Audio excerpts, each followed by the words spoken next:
Assalamualaikum Bangsamoro Philippines. Magpiyamapita, maayong buntag, magandang umaga sa inyong lahat.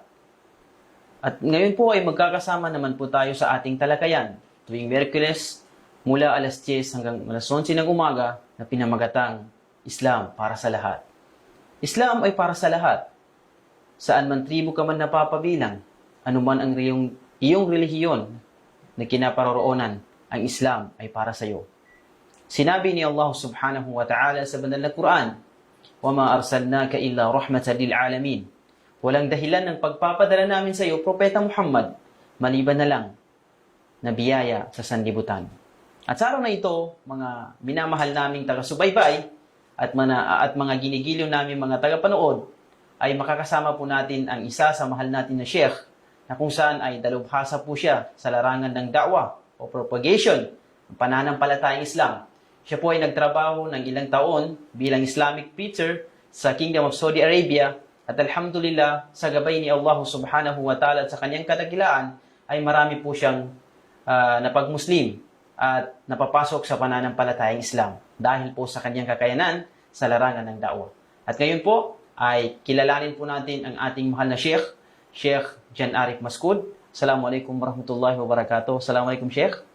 Waalaikumsalam warahmatullahi wabarakatuh. Mashallah, kumusta po kayo, Sheikh? Alhamdulillah, napakabuti naman. Alhamdulillah. Araw na ito. Mashallah. So, talagang gwapong-gwapo po yung guest po natin ngayon. No? Talagang batang-bata pa po. Hindi po halata na medyo tumatanda na po yung edad. Pero alhamdulillah, dahil sa ito nga yung kagandahan ng preaching of Islam ay talagang nakapagbibigay ng kinis sa ating mga mukha. Kung makikita po natin ang ating mahal na Sheikh, mashallah, batang-bata pa po. Alhamdulillah. At sa araw po na ito, mga minamahal naming taga-subaybay, ay tatalakayin po natin itong tinatawag sa lingwaheng Arabo o Arabic language na birrul walidain, pagmamahal sa dalawang magulang.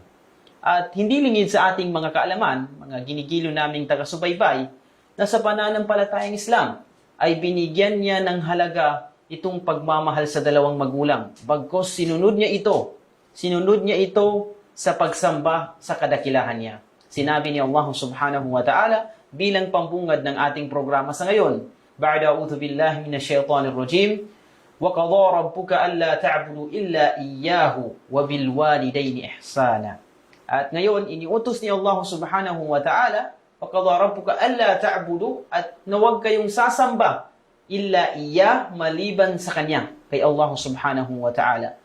Wabil walidayni ihsana, at inyong dalawang magulang ay inyong paramdaman o ipadama ninyo sa inyong dalawang magulang. Magulang ang tinatawag ng magandang pag-uugali, magandang pananalita, at lahat ng uri ng maganda ay ipadama po natin sa ating dalawang magulang. At sa araw po na ito ay tatanungin po natin ang ating mahal na Sheikh patungkol sa mga katanungan na kung saan ay trending po ngayon sa social media at nangyayari po ngayon. Minsan, ang iba po sa ating ng mga Muslim ay hindi po nila alam kung ano ba itong konsepto ng pagmamahal sa dalawang magulang ayon sa konsepto ng pananampalatayang Islam. At ito po ang unang katanungan kay Sheikh. Sheikh, ang bilang isang unang katanungan, Sheikh, na nakala po natin sa ating mga taga-subaybay and of course sa mga taong gustong itanong kung ano po ba itong patungkol sa ating paksa ngayon. Unang-unang tanong po, Sheikh, ano po ba ang konsepto ng Islam ukol sa pagmamahal sa dalawang magulang? May basihan po ba tayo sa Quran o basihan sa hadith, sa hadith ni Propeta Muhammad sallallahu alaihi wasallam, at kung ano po ang konsepto ng pananampalatayang Islam dito, Sheikh? Yes, so, bismillah, salatu wassalamu ala nabiyina sallallahu alaihi wasallam, wa ba'd. Ang paggalang sa magulang, katulad nung nabasa mo, nabanggit mo na binanggit ng Allah sa Quran, ay unang-unang palatandaan yun na napakahalaga ng communication, ng usapin patungkol sa communication ng anak sa magulang at ang magulang sa kanyang anak. Okay? So sa Islam, pinapahalaga nito ng napakalaki, no? Doon pa lang sa binanggit mo na binanggit ng Allah Subhanahu wa Ta'ala sa Quran. Ito kasi tayong mga Muslim, ang buong kamusliman sa buong mundo ay kumukuha po tayo ng gabay sa Quran at hadith ng propeta, ginawa ni Propeta Muhammad sallallahu alaihi wasallam, o di kaya ay pinahintulutan niya o sinabi niya. At doon tayo dumako, kumuha sa isa na kinukunan natin ng basis, ng reference natin. Ito yung Quran na binanggit ng Allah sa Quran, "Ba'da'udzu billahi minasyaitonir rajim, wa qada rabbuka alla ta'budu illa iyyahu wa bil walidayni ihsana." Sa pinakamalapit na kahulugan at sa iyong wag kang ipinautos sa iyo ng iyong tagapaglikha, ang iyong Panginoon, na wag kang sasamba maliban sa Kanya, at sa iyong mga magulang ay magpakabuti ka. Ibig sabihin, kung titingnan natin yon, ang konsepto dito ay obligado. Ang pag-uutos sa atin ng dakilang tagapaglikha doon sa communication ng magulang, ng anak sa magulang ay obligado. Ibig sabihin, hindi mo pwedeng tanggihan, hindi mo pwedeng baliwalain dahil ito ay tatanong sa atin ng Allah. So, kung titingnan natin, napakataas ng level na ibinigay ng Allah doon sa mga magulang natin dahil binanggit niya mismo na sa iyong wag na wag kang sasamba maliban sa Kanya at sa iyong mga magulang. Isinunod yung mga magulang. Kung titingnan natin ang konsepto o pagkakabanggit ng Allah sa talatang ito na binigyan kahulugan ng mga ulama, ng mga dalubhasa, ng mga scholars natin, no, na ang paggalang sa magulang ay kasama siya sa obligadong ginagawa na dapat gawin ng isang anak na igalang niya ang kanyang mga magulang dahil tatanungin siya sa araw ng paghukom. So, ibig sabihin, napakabigat nito. Kung kabaliktaran, binanggit ito sa mga hadith at binanggit ng ating mga scholars na yung kabaliktaran ng paggalang ay ang pagsuway. Ibig sabihin ay tayo ay susuway sa ating mga magulang. Ito ay tinatawag sa salitang Arabic na ukuk, ukukul walidain, na kung saan kasama siya sa kabair. Ibig sabihin kasama siya sa pinaka mga malalaking kasalanan na ginagawa ng tao sa mundong ibabaw. So, kung titingnan natin, kailangan natin isabuhay ang buhay natin dito sa mundo na wag natin kakalimutan bilang tayo na mga anak. Wala naman pong biglang sumulpot lang dito sa mundo, maliban lang kay Adan. At kung si Eva man na wala siyang nanay, pero kinuha siya sa tadyang ng isang lalaki, yun si Adan. At si Jesus Christ kinuha naman o nilikha naman ng Allah sa pamamagitan ng babae lang. Okay? Pero sa ating lahat, majority, lahat na nun, maliban doon sa tatlong yun na binanggit natin, kumpleto po tayo, may nanay tayo, may tatay tayo. At yan ay itatanong sa atin ng Allah sa kabilang buhay. So kaya kailangan natin pag-usapan. So ganun po talaga ka-importante, kahalaga itong pagmamahal sa dalawang magulang. Kasi sinunod niya Allah subhanahu wa ta'ala ng pagsamba sa Kanya. Yung pagmamahal sa dalawang magulang. Pagkus may hadith si Propeta Muhammad SAW, kung natatandaan ko, Sheikh, na may isang lalaki na nagtanong kay Propeta Muhammad kung ano ba yung pinaka mainam na gawain. At first na sagot ni Propeta Muhammad, as-salatu ala waqtiha. Then nagtanong naman siya na ano pang sunod? Yung pagmamahal sa dalawang magulang. So imagine po natin mga lipin ni Allah, dahil base sa sinabi ni Sheikh kanina na talagang itong pagmamahal sa dalawang magulang ay sinunod ni Allah subhanahu wa ta'ala ng pagsamba sa Kanya. Nangangahulugan po na itong pagmamahal sa dalawang magulang ay wajib po, napakahalaga. Masabi natin na hindi lang mahalaga, kung may hihigit pa sa mahalaga, yun na po siya. Kasi sinunod ni Allah subhanahu wa ta'ala ng pagsamba sa Kanya. So maraming salamat, Sheikh, doon sa konsepto, kung ano ba yung konsepto ng pananampalatayang Islam patungkol sa pagmamahal sa dalawang magulang. Pangalawang katanungan po, Sheikh, sa anong paraan po natin maipadadama sa kanila ang pagmamahal? So, kasi may sinasabi na, ganito lang, limitado lang sa ganitong mga paraan, At kung sila ay buhay pa po, paano po natin maipadama sa kanila at kung sila ay pumano na po? So, same na nasa buhay pa po sila o di kaya ay pumano na po sila, paano po natin maipadadama sa kanila itong tinatawag na pagmamahal? Okay. So, ang pagmamahal sa magulang ay usapin na napakalawak. Okay? So, doon tayo sa mga parang mga pang-araw-araw na konsepto na ginagawa ng isang tao. Sa mga buhay pa yung magulang, nandun na sa talata, no? Malinaw na malinaw doon na binanggit nabanggit natin kanina na wa kana rabbuka la ta'budu illa iyyahu wa bil walidayni ihsana, magpakabuti ka sa iyong mga magulang. May continuation po. Bil walidayni ihsana imma yablughanna 'indaka al-kibara ahaduhuma aw kilahuma fala taqul lahumā uff wa la tanharhumā wa qul lahumā qawlan karīmā.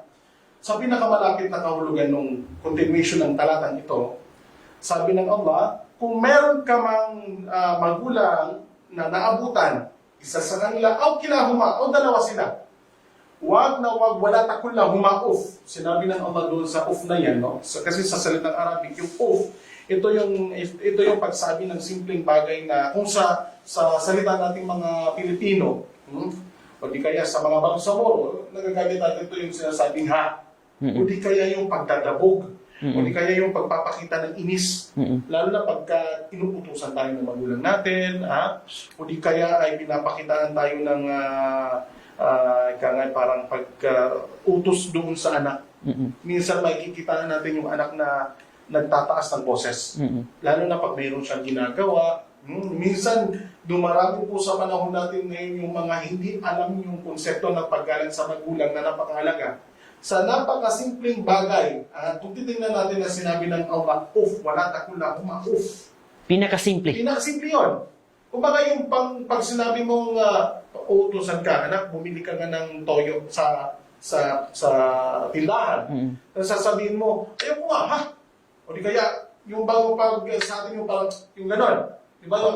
Sina, kasi ano ba ito? Ba't akong inuutusan, ha? Yung simpleng gano'n lang, yung pagpitik lang ng yung ganun mo, o di kaya yung pagpapakita ng against ka doon sa inutos ng magulang mo, yun yung tinatawag na kasi salitang Arabic kasi yung uf Pero sa atin yun, meron din katumbas. Okay? Yun yung sinabi ng Allah na huwag ninyong sasabihin, wala takul lahuma uf, wala tanharhuma, wa qul lahumā qawlan karīmā. Huwag kang gagawa ng hindi mabuti. Sa kanilang dalawa, wag mo lang makulan karima. Kung makikipag-usap ka sa kanila, ay makipag-usap ka ng karima. Merong awa, merong habag, may pagmamahal. Hindi yung ikaw pa yung siga, yung bang ikaw pang nagpapakain sa kanila, yung bang pinaparamdam mo sa kanila na magulang lang kita, sino ka ba kung nagtatrabaho dito? Di kaya, para bang pinapakitaan mo sila ng walang pagkana. So yun ay hindi po pwede sa relihiyong Islam. Okay? So yun ang basic na pagmamahal ng isang tao. So katulad ng nabanggit mo sa tinanong dyan, no, na kung buhay pa mga magulang natin, gano'n kasimple, sa simpleng uri na paggalang sa kanila na huwag mong kakalimutan makipag-usap na napaka-gandang pananalita. Okay? Ito, dagdag ko na rin ha, baka mamaya meron pa mga katanungan. Tingnan lang natin. Simpleng bagay, minsan na ngayon sa panahon natin ngayon, nagiging awkward yung pagmamahal ng mga anak sa magulang. Minsan kasi niisip nila, hindi na ako bata. Di ba? Pero kung titingnan natin, yung mga magulang natin, hindi naman talaga naghahangad sa mga anak nila ng kapalit. Minsan hindi naghahangad ng kapalit. Okay? Pero sa simpleng bagay lang na pagkikipag-usap mo sa iyong mga magulang ng napaka-mahinahon, magandang pakikipag-usap, gawin mo.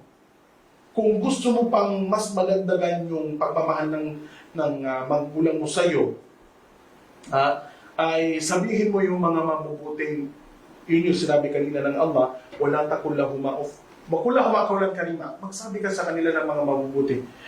Kung tayo hindi natin kayang sabihin yung I love you, simple I love you nanay, I love you ama, kaya sanayin natin. Simple lang, minsan hindi natin awkward dumarating sa atin. Yes, tama. Awkward. Pag hindi nakasanayan, Pag awkward. hindi nakasanayan, Tama. awkward. Pero sa totoo lang ako, ganito na ang edad ko Ganito na ako kalaki. Oh. Pero, Literal na laki or? yeah. Okay.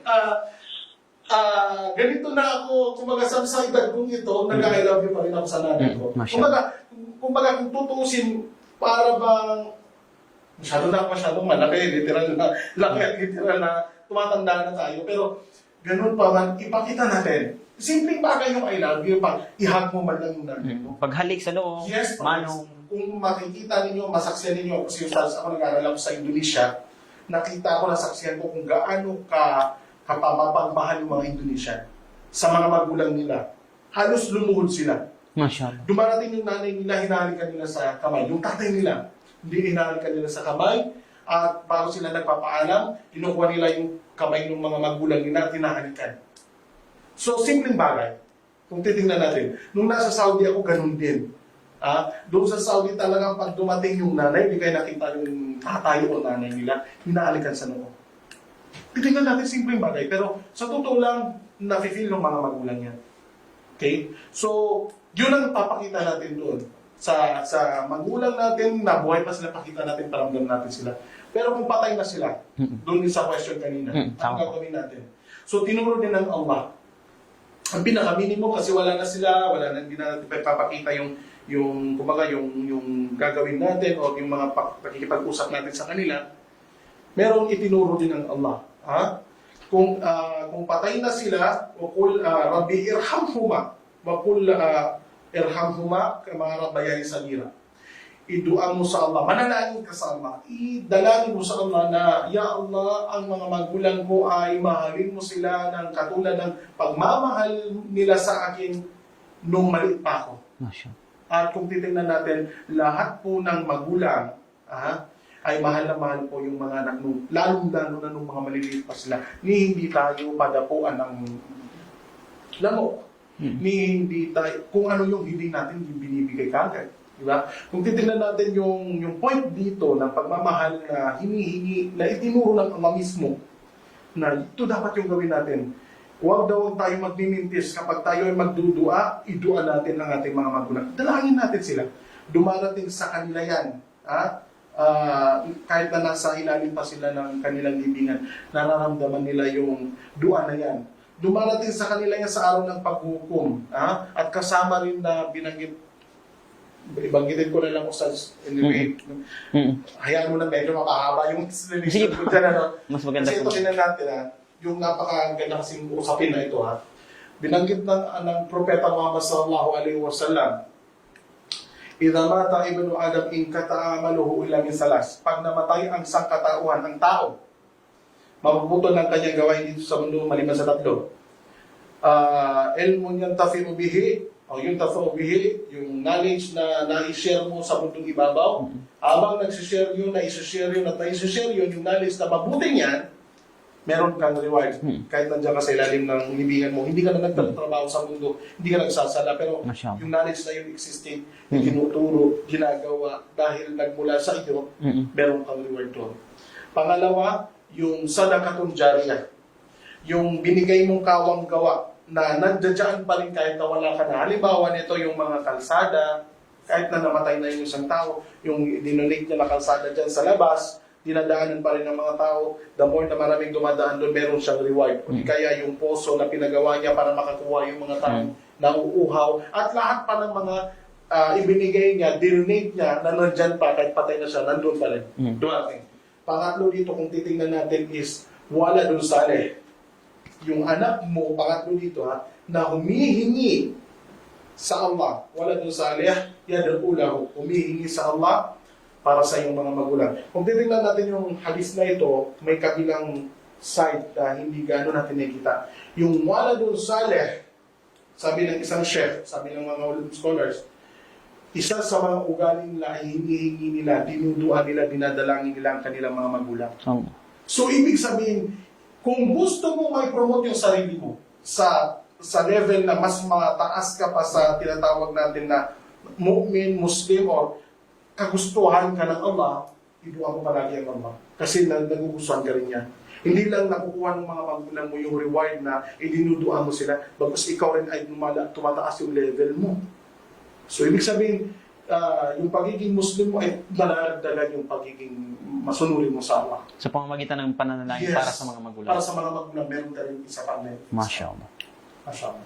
So talagang ganito po ang pananampalatayang Islam, mga alipin ni Allah subhanahu wa ta'ala. Kung titingnan po natin, maragdagan ko lang po yung sabi ni Sheikh kanina, na yung paggawa, pagpaparamdam ng mabuti sa mga magulang ay hindi lang po basihan natin dito ang pera o salapi. Yes. Yes. Malaking mali po na ang basihan po natin sa pagmamahal sa ating mga magulang ay yung salapi na binibigay po natin sa kanila. Hindi po ganun. Dahil kung titingnan po natin, ang ating mga magulang, nung inaaruga po nila tayo ay pagitan ng kamatayan at sa kabuhay. Binubuhay po nila tayo. Pero tayo po, kung bibigyan po natin sila ng salapi o anuman dyan na maganda sa kanilang mga pakiramdam, pamalit lang po yun sa kanila. Magkaiba po na inaruga po kayo ng inyong mga magulang upang mabuhay kayo. At kayo po, sinusuklian yung mga pagmamahal at pag-aaruga ng inyong mga magulang. At hindi lang po yan, mga alipin ni Allah, hanggang sa kamatayan, hanggang sa kung pumano na po sila.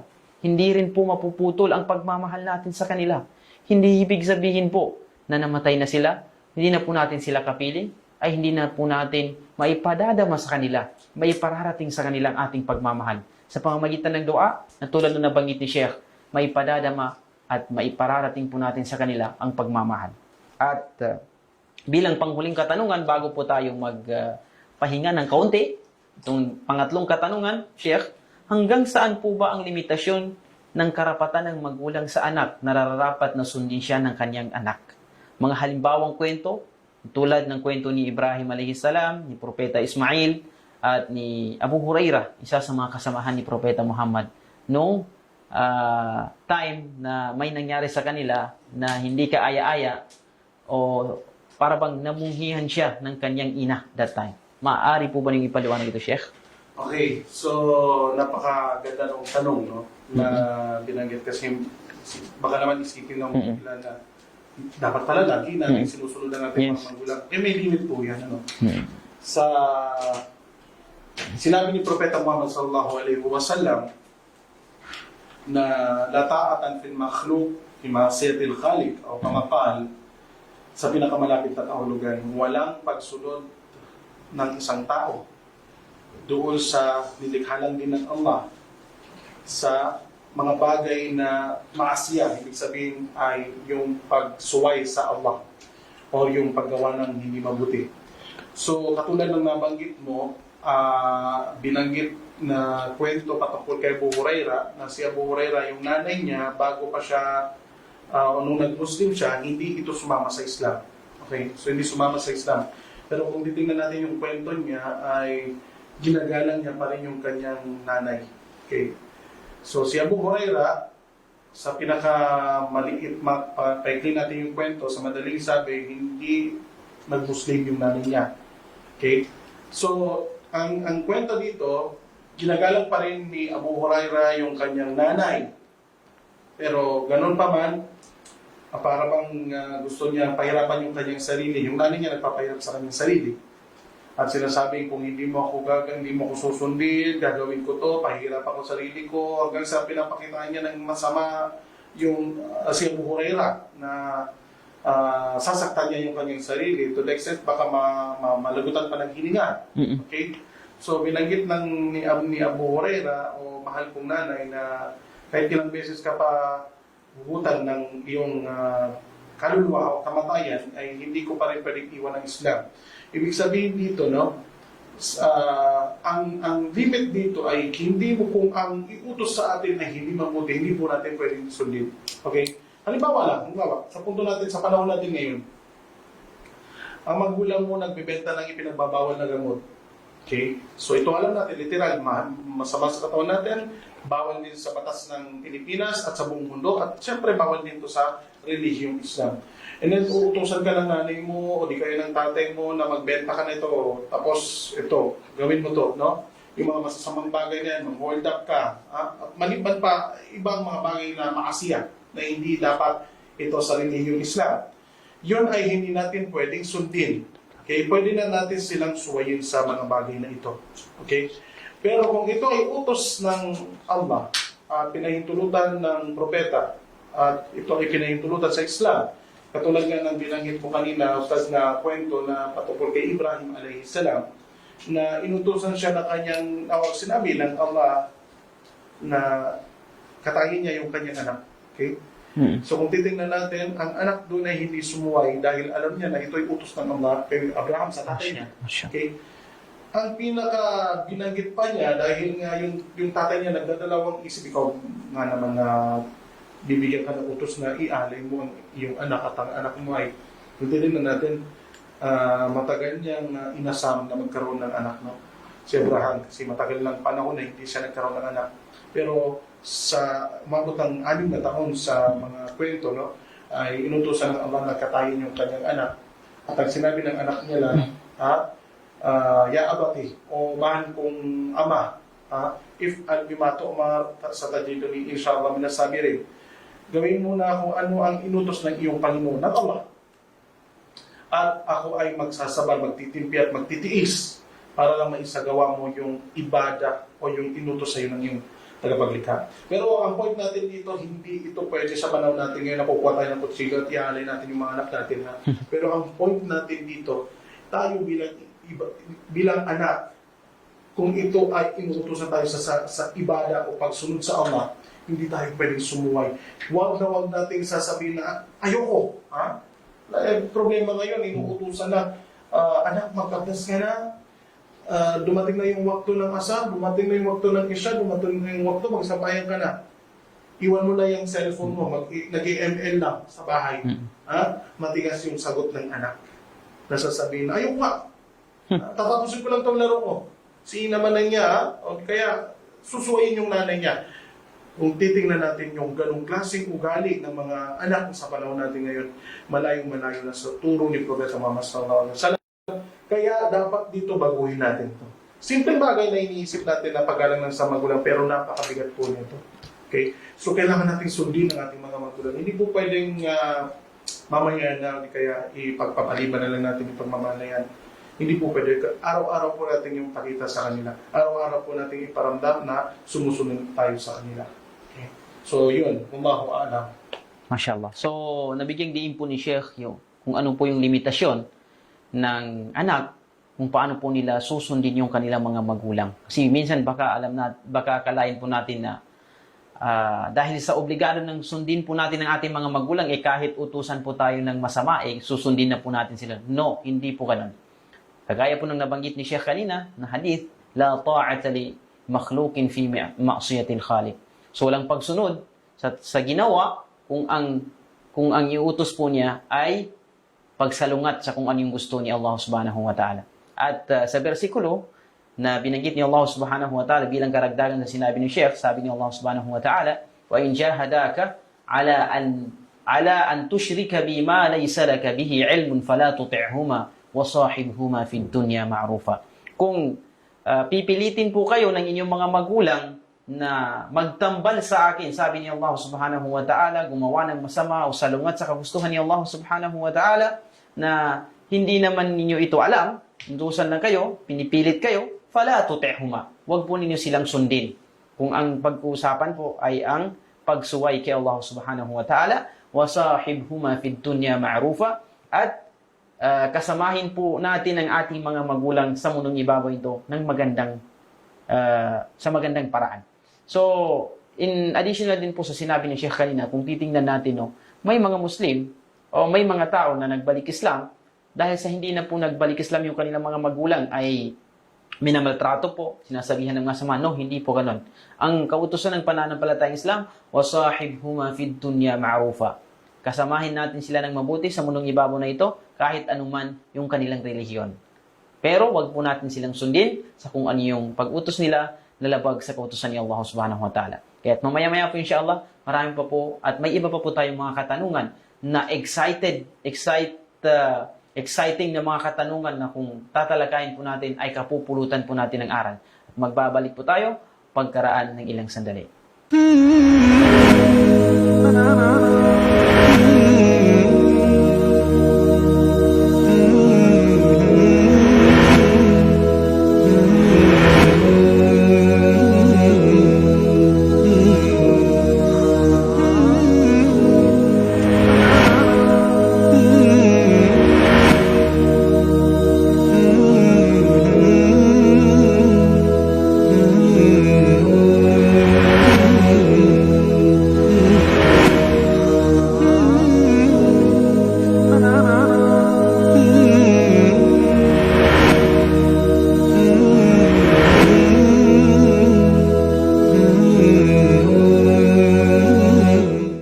Assalamualaikum warahmatullahi wabarakatuh.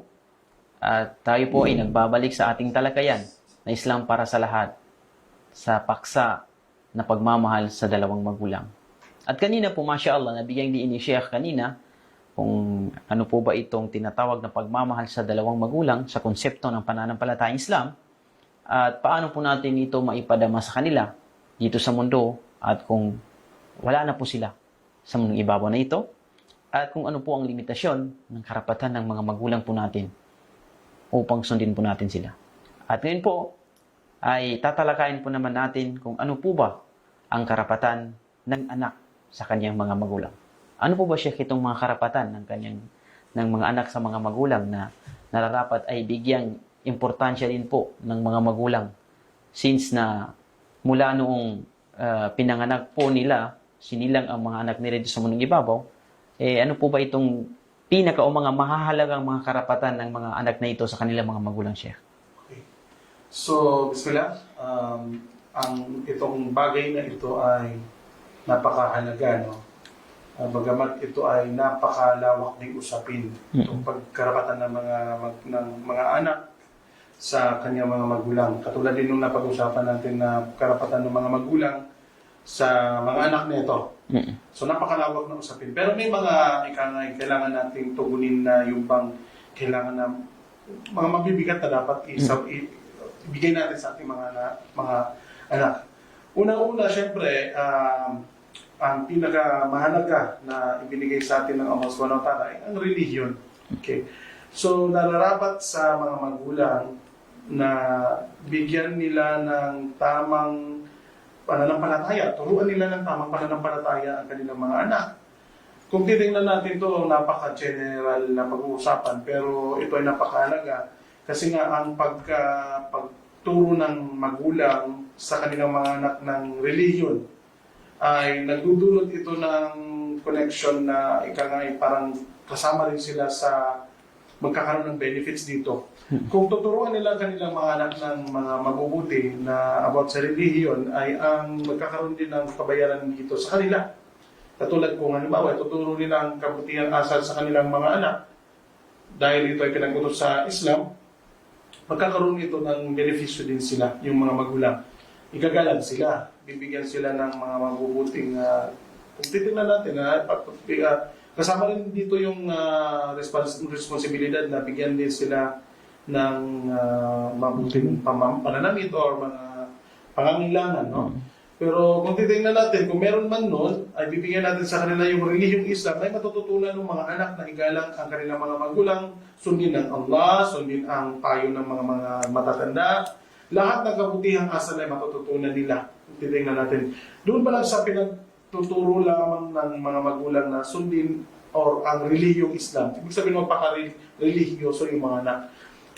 Ang isa pang punto dito, mismo dapat na matutunan ng mga magulang ang relihiyon. Siyempre, kailangan nila ito matutunan ang relihiyon dahil yun ang ipapasa nila sa kanilang mga anak. Iba po yung pamilyang mayroong isinasabuhay na may kapit-ika nga sa relihiyon. Iba po yung pamumuhay na meron kang merong relihiyon or namumuhay ang mga tao sa relihiyon. Kung titingnan natin sa area natin dito sa Bangsamoro, no? O di kaya sabihin na natin sa Pilipinas, ay sabihin natin medyo nahihirapan tayong mga Muslim dito na mabuhay ng katulad ng pamumuhay ng ibang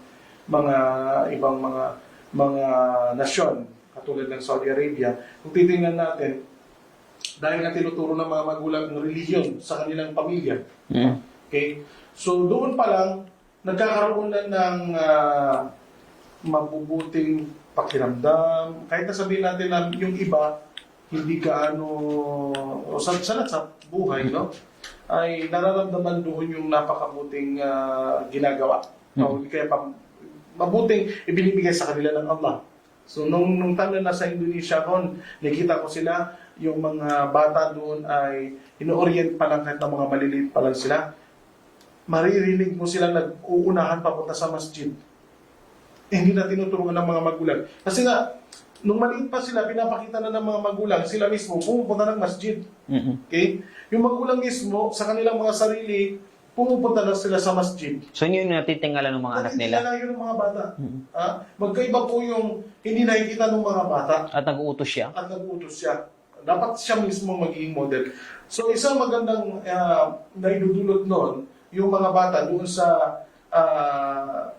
sa Indonesia, kung titingnan nga, kung ang titingnan ng buhay nila doon na naalala ko, no, ay talagang yung mga bata mismo pumupunta ng masjid at nililinis nila yung mga pinupunta ng mga tao, let's say yung ablutionerya.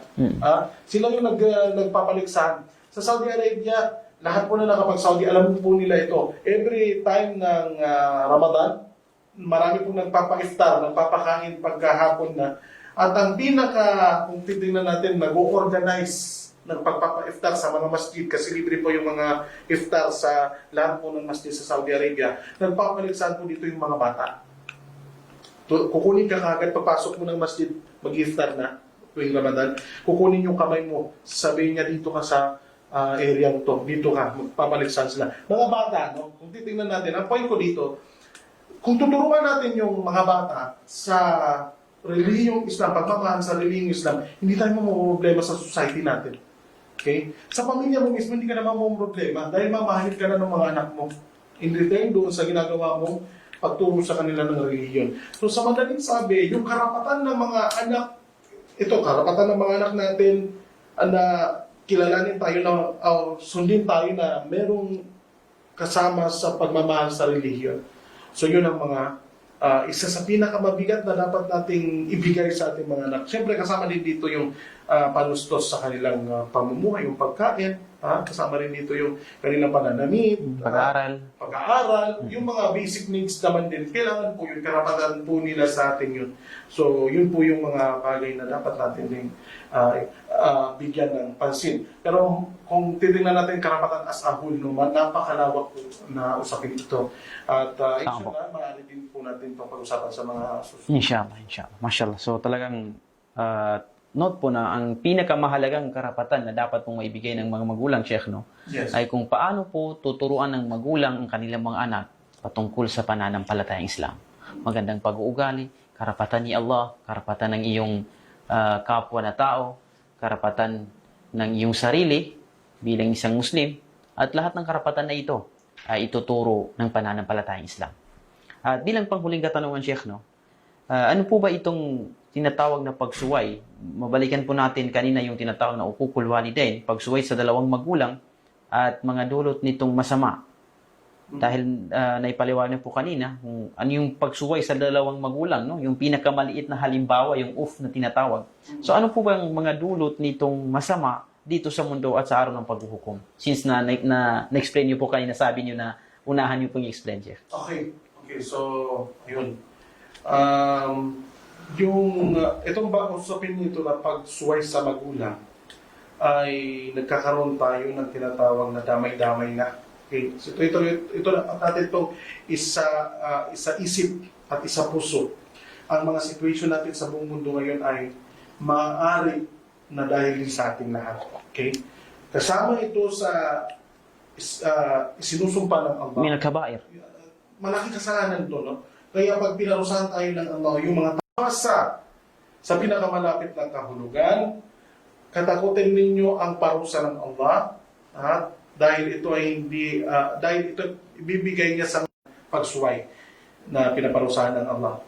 Ibig sabihin dito, maaaring madamay tayo. Okay? So yun yung point dito na maaaring yung tanong na yan ay paano ba tayo na-epektuhan dito sa mundong ibabaw? Kasi minsan sabi natin wala na tayong pakialam kasi hayaan mo sila lang naman yun, di ba? Pero mahalaga po tayo na ito, sinisikap natin na ibigay ito sa pamamagitan ng pangangaral, no? Pagbigay ng konting kaalaman, no? Ito dahil maaari tayong madamay. Maaari tayong dahil ito nga ay pinaparusahan ng Allah na ang pagsuway sa mga magulang ay isa sa kabair. Ibig sabihin kabair malaking kasalanan. Kung ang tao ay paparusahan niya, maaaring madamay ka. Okay, madadamay tayo doon. Waliyadu billah. So, kung titingnan natin sa panahon natin ngayon, Hindi na po ito dapat, kumaga sa ano, hindi na po ito, public knowledge na po ito na ang mga bata sa panahon natin ngayon, sobrang nagpasaway. Nakakakita ka ng anak, itinapon lang sa palengke yung nanay niya. Ito napanood ko mismo sa balita tuwing gabi. Hindi ko po maalala kung sa anong network po yun. Pero isang babae sa Luzon po yun ang nangyari. Sa palengke po siya, sabi nung anak ay bibili lang siya ng mamamalengke lang siya. Tapos yung matandang nanay iniwan sa isang tabi. Allah. Okay? So napakalungkot po na pangyayari yun. At kung titingnan natin, hindi po magandang magkaroon ng home for the aged, pero wala po tayong magagawa. Minsan kasi talaga may mga anak na walang pakialam sa magulang. So, ibig sabihin po siya, kung ang nararapat po talaga ay pag matanda na po yung dalawang magulang, ay mismo ang anak ang aalaga sa kanila. So, yes, maganda yung home for the aging, pero mas mainam sa pananampalatayang Islam, ang kautusan nito ay alagaan mismo ng mga anak. Yes, kailangan po yun. Kung titingnan po natin, na ito yung tinatawag sa salitang Bisaya na makagaba, nakaka-karma. Meron ako naalala na isang kwento ng yung anak yung anak, meron siyang matandang tatay. Matanda na dahil organin na yung tatay, nilagay niya lang sa tabing sulok, sa isang sulok doon sa part ng bahay nila. And then yung anak niya na Bata pa. hindi naman sobrang bata, pero mayroon siyang anak din. May anak pa. Isang tatay na Yung matanda lolo, na. tatay, pati yung anak. Yes. Yung apo. Dahil nga organin na, nilagay na lang sa tabing sulok at pinapakain naman din ng kung ano-ano. Yung tatay, yung anak nung matanda, meron siyang anak. Okay? Pero yung anak niya maliit pa. Ang sabi nung tatay, doon sa anak niya, na maliit pa, pakainin mo yung lolo mo. At binibigay niya doon sa anak niya, nung bata, no? So, nilalagay niya, imbis na nilalagay sa malinis sa plato, nilalagay niya sa Shell ng nyog. Okay, nilalagay niya shell ng nyog. And then, pinapaabot niya doon sa tatay. Sa lolo niya lang. Okay. Pinapaabot. Hanggang sa lumipas ang ilang araw, lumipas sa isang taon, 2 taon, nagtataka yung tatay. Okay? Na bakit dumarami yung baon ng nyog doon sa isang tabi. Tinanong niya yung anak niya na maliit. Sabi niya, di ba, sinasabi ko sa'yo na pakainin mo yung lolo mo na nakalagay doon sa shell lang yung baon lang ng nyog. Sabi niya, opo, pinapakain ko naman sa kanya. Sabi niya, bakit mo iniipon yung baon ng nyog? Dapat itatapon na yan kasi wala namang silbi. Kaya madumi, diba? Sabi niya, alam mo tatay, sabi nung maliit na bata, iniipon ko na yung bao ng nyug na yan para nang sa gayon, pag dumating na ng araw na ikaw na ang tatanda katulad ng lolo ko, ito na rin ang papakainan ko sa'yo. Yes, salam. Okay. So kung titingnan natin, waliyadulillah, yung kwentong yun ay napakasalimot, kay napakalungkot. Kasi nga, yung tatay, wala nang paggalang doon sa tatay niya. At inuutos pa doon sa anak niya na baliwalain na rin yung lolo niya. Pero tingnan niyo yung sumpa or yung karma na ibibigay doon. Doon pa lang sa panahon yun, pinapakita na ng Allah na huwag mong baliwalain ng iyong mga magulang, kahit na matanda na ito. Dahil maaaring dumating ang time na ganyan din ang mangyayari sa iyo. Sinabi ni Propeta Muhammad sallallahu alaihi wasallam, ridallah min ridal waliday.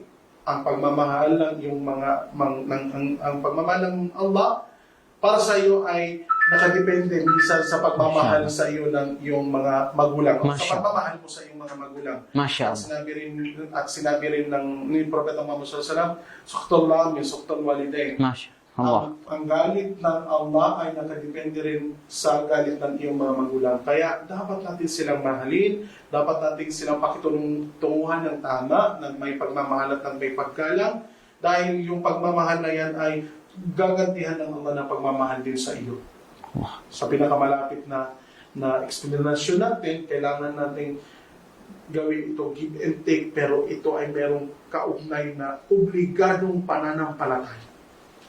Turo ito sa atin ng Islam. Masya Allah. So, yun yung resulta sa mundo. Yes. Iba pa yung resulta sa araw ng paghukom. Iba pa sa araw ng paghukom, dahil sa araw ng paghukom, alam niyo po yung parusa ng Allah sa mga taong hindi sumusunod sa kanilang magulang at sumusuway sa utos ng Allah sa paggalang ng magulang. Alam niyo po, no? Actually, kung titingnan natin ay napakadami po ng explanasyon sa Quran ng sa pinaka ano lang natin kasi kung titingnan natin ang impyerno, no? Kung paparusa ng isang tao, wala na pong makakapagligtas sa atin doon. Wala na pong ikangay para touchbook tayo. Pag nagawa natin dito sa mundo at hindi tayo nakapagtauba, wala na po tayong itatakas pa sa araw ng paghukom. So, ibig sabihin, ngayon pa lang dito tayo sa mundong ibabaw, gawin na natin yung paggalang natin sa ating mga magulang na siyang susi natin sa ating paraiso. No? So, katulad din ng isang kaul, kung hindi ako nagkakamali, na binanggit na ang pagmamahal, ang susi ng ating paraiso ay nasa talampakan ng ating mga magulang. So, ibig sabihin, ang magulang natin ay naghahawak sila ng susi ng paraiso. So, kung hindi mo sila igagalang dito, hindi mo makuha yung paraiso niya. Mashallah. So, mashallah, talagang na-explain ni Sheikh kung ano po yung resulta dito sa mundo at sa araw ng paghuhukom ng pagsuway sa dalawang magulang. At baka Sheikh, meron po kayong huling mensahe sa ating mga taga-subaybay patungkol sa ating pagsasanggayon bago po natin isara itong programa natin sa ngayon, Sheikh. Okay. So, ang pinaka-mensahe natin ugnay dito sa pinag-usapan natin ito na paggalang sa magulang. Simple lang naman, no? Kung tayo mga anak na gumagalang sa ating mga magulang, inshallah, ibibigay sa atin ang gantimpala. Ibibigay ng Allah sa atin ang gantimpala dito pa lang sa mundong ibabaw. Kung iginagalang mo ang iyong mga magulang, 100% na igagalang ka rin ng iyong mga anak at ang mga susunod pang henerasyon. At kung idinudua mo sila, inshallah, idudua ka rin ng iyong mga anak. So, ibig sabihin, kailangan nating maipasa yung generation na mabuti doon sa susunod na henerasyon na may paggalang sa magulang. Ito ay turo sa atin ng Islam, itinuro ito sa atin ng Allah, at itinuro rin ni Propeta Muhammad sallallahu alaihi wasallam, kaya dapat natin itong sundin. So, once na sinabi ng Quran at sinabi ng Hadith, ibig sabihin ito yung tamang gabay sa atin. Taraktu fikum syai'ain, sabi ni Propeta Muhammad sallallahu alaihi wasallam, taraktu fikum syai'ain ma in tamassaktum bihima lan tadillu ba'di abada, kitab Allah wa sunnati Rasulullah. O kamakal, iniwan ko, sinabi ng Propeta Muhammad sallallahu alaihi wasallam, iiwan ko sa inyo ang dalawang bagay na hindi kayo maliligaw hanggang sa pagkagunaw ng mundo. Ibig sabihin, pag hinawakan ninyo yung dalawang bagay, ang Quran at ang Hadith, itong dalawang bagay na ito, na pag sinunod natin, dito tayo magkakaroon ng tagumpay dito sa mundo hanggang sa kabilang buhay. So, maraming salamat sa inyong lahat at inshallah ay sana'y mapulutan natin ng aral ang mga bagay na pinag-usapan natin sa araw na ito. Okay, maraming salamat po, Sheikh, sa magandang explanation at pagsasalaysay patungkol sa pagmamahal sa dalawang magulang. At maraming salamat din po sa pagpapaunlak ng aming imbitasyon na makasama po namin kayo sa aming programa dito sa Bangsamoro Media Production sa pinamagatang Islam para sa lahat.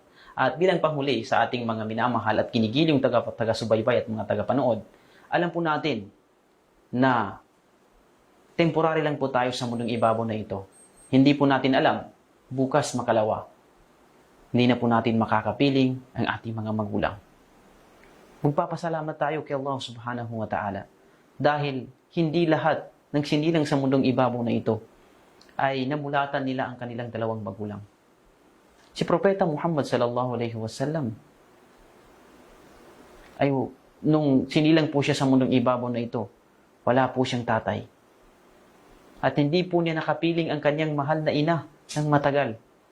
Kaya't yung mga taong sinilang sa mundong ibabaw na ito, nakasama, ngumingiti ang kanilang dalawang magulang. We have to cherish that opportunity. We have to cherish that moment na kasama po ninyo inyong mga dalawang magulang. Mahalin mo po sila hanggang na nabubuhay pa po sila. Lalong-lalo na kung lilisanin na po nila ang araw. Kung lilisanin na po nila ang mundong ibabaw na ito.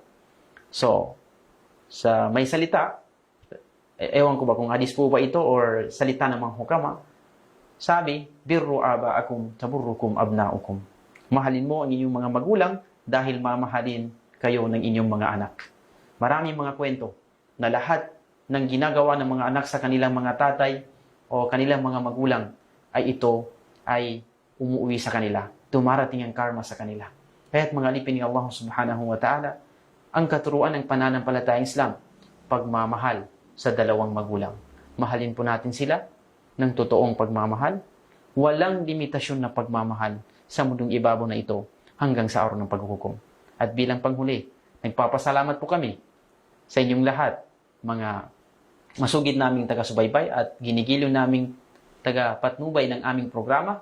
Maraming salamat po at naway panoorin po ninyo ang lahat ng programa na hinahandog po ng Bangsamoro Media Production, Islamic Lectures, pati na rin po ang mga news patungkol sa gobyerno ng Bangsamoro Autonomous Region in Muslim Mindanao. Ito po ang inyong lingkod, Kardawi bin Salik. Assalamualaikum warahmatullahi wabarakatuh.